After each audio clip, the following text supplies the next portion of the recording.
karapatan ng individual sa karapatang sibil. Una, karapatang mabuhay, maging malaya at magkaroon ng seguridad. Ang bawat tao ay may likas na karapatang mabuhay nang walang banta sa kanyang buhay, maging malaya sa pang-aabuso at magkaroon ng seguridad sa sarili, pamilya at ari-arian. Ang Estado ay may tungkuling protektahan ang mamamayan laban sa anumang panganib na maaaring magdulot ng kapahamakan sa kanilang buhay at kalayaan. Gusto nyo ba ng isang halimbawa, class? Halimbawa na lamang ay, ang isang tao ay hindi maaaring patayin ng walang legal na dahilan at ang parusang kamatayan ay ipinagbabawal sa maraming bansa bilang paggalang sa karapatang mabuhay.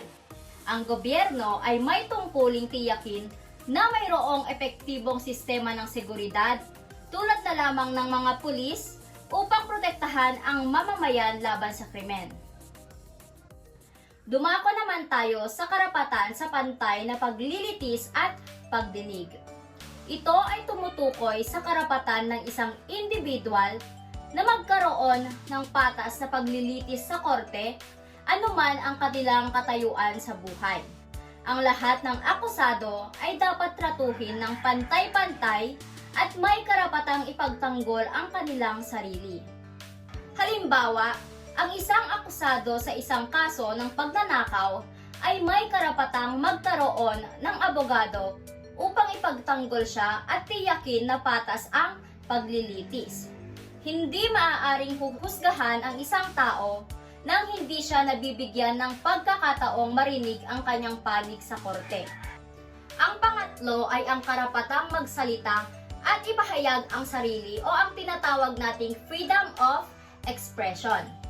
Ang bawat isa ay may kalayaan na ipahayag ang kanilang pananaw, ideya, at opinyon nang hindi natatakot sa parusa basta't hindi ito lumalabag sa karapatan ng iba o lumilikha ng panganib sa lipunan.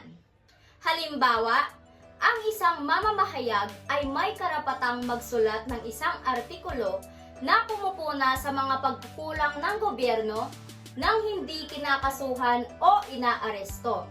Ang mga mamamayan ay may karapatang lumahok sa mapayapang rally upang ipahayag ang kanilang saloobin tungkol sa isang isyu sa lipunan. Bago tayo magpatuloy sa ating talakayan, mayroon akong isang katanungan. Nasubukan nyo na bang umutang, class? Binayaran nyo naman ba?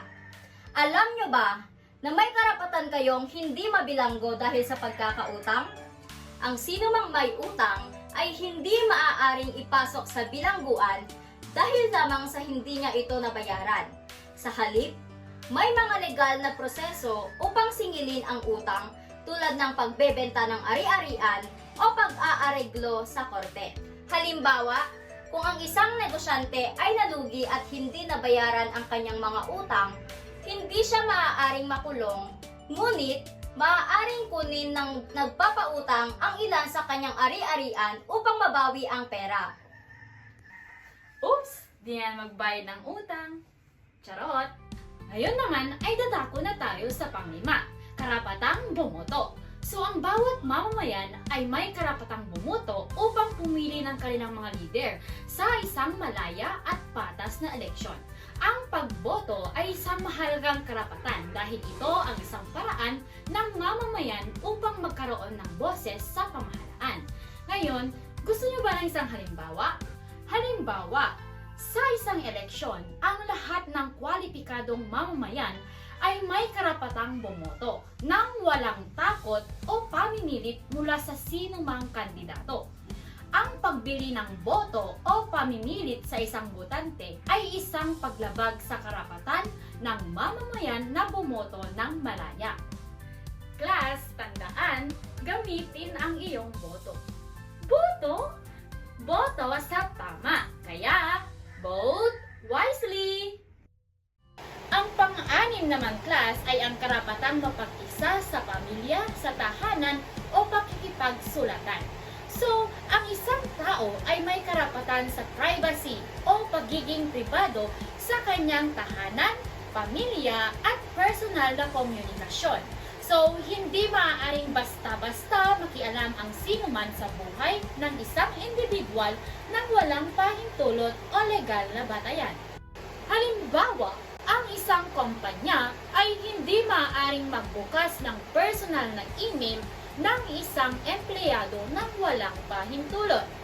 Pangalawa, ang pamahalaan ay hindi maaaring makialam sa pribadong buhay ng isang pamilya maliban kung may matibay na dahilan tulad ng pang-aaboso sa bata.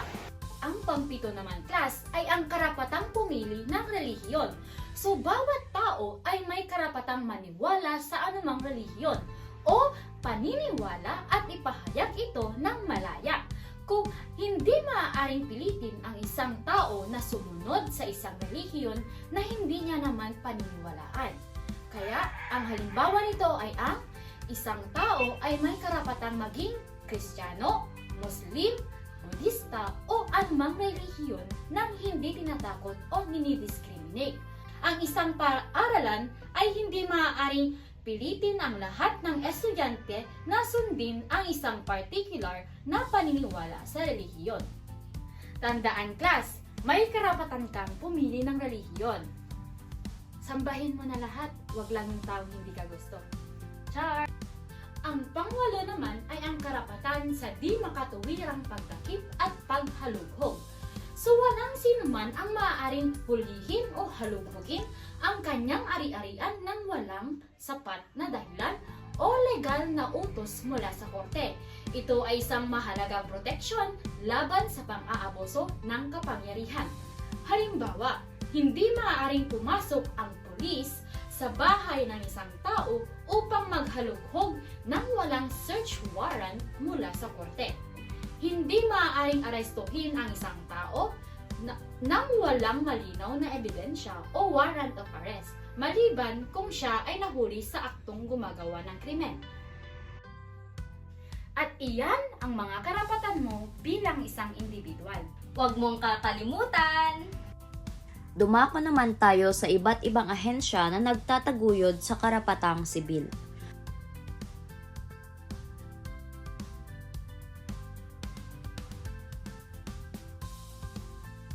Ang Kagawaran ng Kagalingang Panlipunan at Pag-unlad o ang Department of Social Welfare and Development. Ang ahensyang ito ang humahawak sa iba't ibang kaso ng pang-aabuso, katulad ng pang-aabuso sa mga bata, kalupitan ng mga magulang sa kanilang mga anak at iba pa.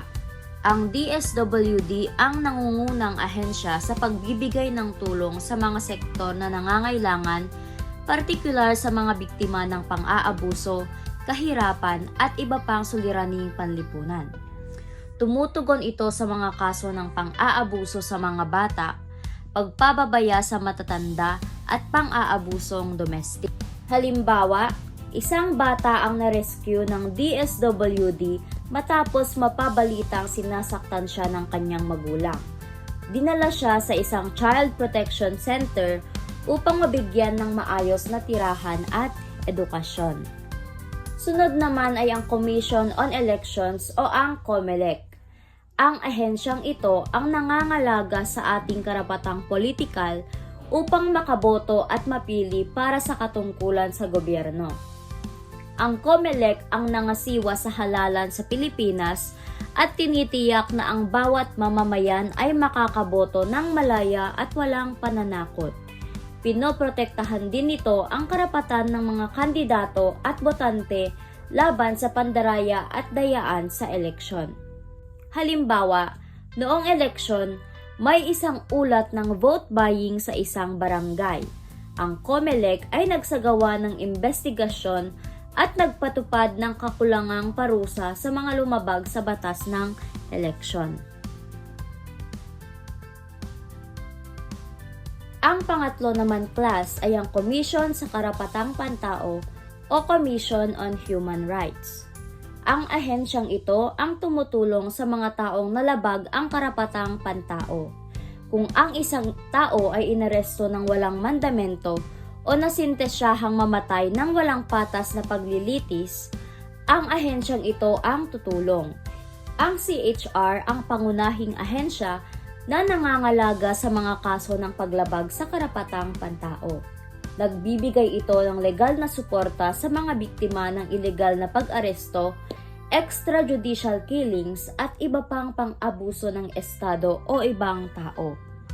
Halimbawa, isang aktivista ang inaresto ng walang warrant. Ang CHR ay kumilos upang matiyak na makatanggap siya ng makatarungang paglilitis at hindi sasailalim sa pang-aabuso habang nasa kustodiya.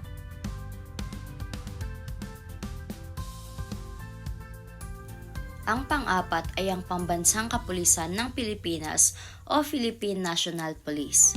Ang ahensyang ito ang tumutulong sa mga taong nalalagay sa panganib.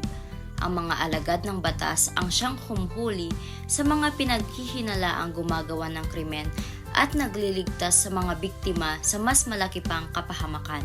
Ang PNP ay responsable sa pagpapanatili ng kapayapaan at kaayusan sa bansa. Tungkulin nilang mahuli ang mga kriminal at protektahan ang mga mamamayan laban sa mga banta sa kanilang seguridad.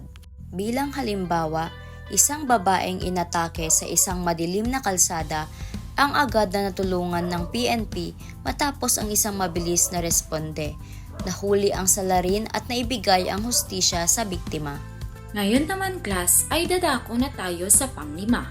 Task Force Detainees of the Philippines o TFDP, isang organisasyong itinatag noong 1974 na naglalayong ipagtanggol ang mga karapatang pantao, lalo na ang mga biktima ng ilegal na pag-aresto, pagdukot at torture noong panahon ng batas militar sa Pilipinas.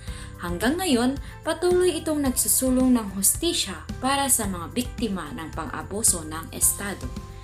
So, itinatag noong panahon ng batas militar upang ipagtanggol ang mga biktima ng ilegal na pag-aresto, torture at pagdukot. So hanggang ngayon, patuloy itong nagbibigay ng suporta sa mga biktima ng pang-aabuso ng Estado. So halimbawa class, isang mamahayag ang dinukot matapos mag-ulat ng katiwalian sa gobyerno.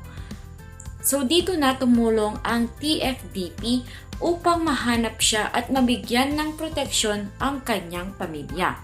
Ngayon naman ay dadako na tayo sa pang-6. Ito ang Amnesty International o AI. Hindi ito artificial intelligence ha. So ang Amnesty International class ay isang pandaigdigang organisasyon na nakatuon sa pagtatanggol at pagtataguyod ng karapatang pantao. So, layunin nitong ipaglaban ang mga biktima ng pang-aabuso sa karapatang pantao tulad ng pagpapahirap, hindi makatarungang pagkakakulong at iba pang paglabag sa dignidad ng tao. So, isang pandaigdigang organisasyon na nagsusulong ng karapatang pantao kabilang ang paglaban sa torture, di makatarungang pagkakakulong at iba pang paglabag sa dignidad ng tao. So, patuloy nitong binabantayan ang mga bansa upang matiyak na iginagalang ang mga karapatang pantao sa buong mundo. So, halimbawa, isang dayuhang refugee ang ilegal na ikinulong sa isang bansa. So, sa tulong ng Amnesty International, siya ay pinalaya at nabigyan ng proteksyon laban sa deportasyon. Ngayon naman class ay pupunta na tayo or dadako na tayo sa pang-7. Ito ay ang Free Legal Assistance Group o FLAG. Hindi ito flag na parang sa flag ceremony ha. So ang Free Legal Assistance Group class ay isang organisasyong binubuo ng mga abogado na nagbibigay ng libreng legal na tulong, particular sa mga mahihirap, inabusong mamamayan at mga biktima ng paglabag sa karapatang pantao. So itinatag ito noong 1974 upang labanan ang mga pang-aabuso sa ilalim ng batas militar at patuloy itong nagsusulong ng hustisya at reforma sa sistemang legal ng bansa.